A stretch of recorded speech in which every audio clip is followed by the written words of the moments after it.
పసిడి ప్రియులకు good news. తులం గోల్డ్ ఎంతో తెలుసా? ఏప్రిల్ మే రికార్డు గరిష్టాల నుండి బంగారం ధరలు జూన్ నెలలో పతనం కాగా మళ్ళీ 5 రోజులుగా ధరలు పెరుగుతూ వచ్చాయి. ఈ క్రమంలో అస్సలే తగ్గలేదు. అయితే ఇప్పుడు ఒక్కసారిగా రేట్లు పతనమయ్యాయి. హైదరాబాద్ మార్కెట్లో ప్రస్తుతం 22 క్యారెట్ల బంగారం ధర 250 రూపాయలు తగ్గి తులం 65,900 మార్కుకు చేరింది. జూన్ 11, 12 తేదీలలో కలిపి 450 రూపాయలు పెరిగింది. ఇక 24 క్యారెట్ల పసిడి ధర హైదరాబాద్లో 270 రూపాయలు పడిపోయి ఇప్పుడు 10 గ్రాములకు 71,890 రూపాయల వద్ద ఉంది. ఇదే సమయంలో దేశ రాజధాని ఢిల్లీలో కూడా బంగారం ధర పడిపోయింది. ఇక్కడ 22 క్యారెట్ల గోల్డ్ రేటు 200 రూపాయలు తగ్గి తులం 66,050 వద్ద ఉండగా 24 క్యారెట్ల స్వచ్ఛమైన పసిడి ధర 270 రూపాయల పతనంతో ఇప్పుడు తులం 72,040 వద్ద ట్రేడ్ అవుతోంది.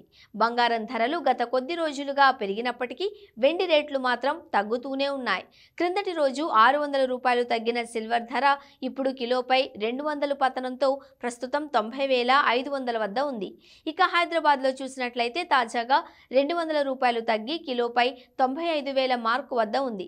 దేశీయంగా బంగారం వెండి రేట్లు దిగొచ్చినప్పటికీ అంతర్జాతీయ మార్కెట్లో మాత్రం రేట్లు మళ్లీ ఒక్కసారిగా పుంజుకున్నాయి. స్పాట్ గోల్డ్ రేటు ప్రస్తుతం ఔన్సుకు $2,333 వద్ద ఉంది. ఇంకా స్పాట్ సిల్వర్ రేటు చూస్తే $29.57 వద్ద కొనసాగుతోంది. మరోవైపు రూపాయి పతనం కొనసాగుతోంది. డాలర్తో పోలిస్తే రూపాయి మారకం విలువ ప్రస్తుతం 83.538 వద్ద ఉంది. బంగారం వెండి ధరలు ప్రాంతాలను బట్టి మారుతూ ఉంటాయి. స్థానిక పన్ను రేట్లు ఈ ధరల్ని ప్రభావితం చేస్తూ ఉంటాయి.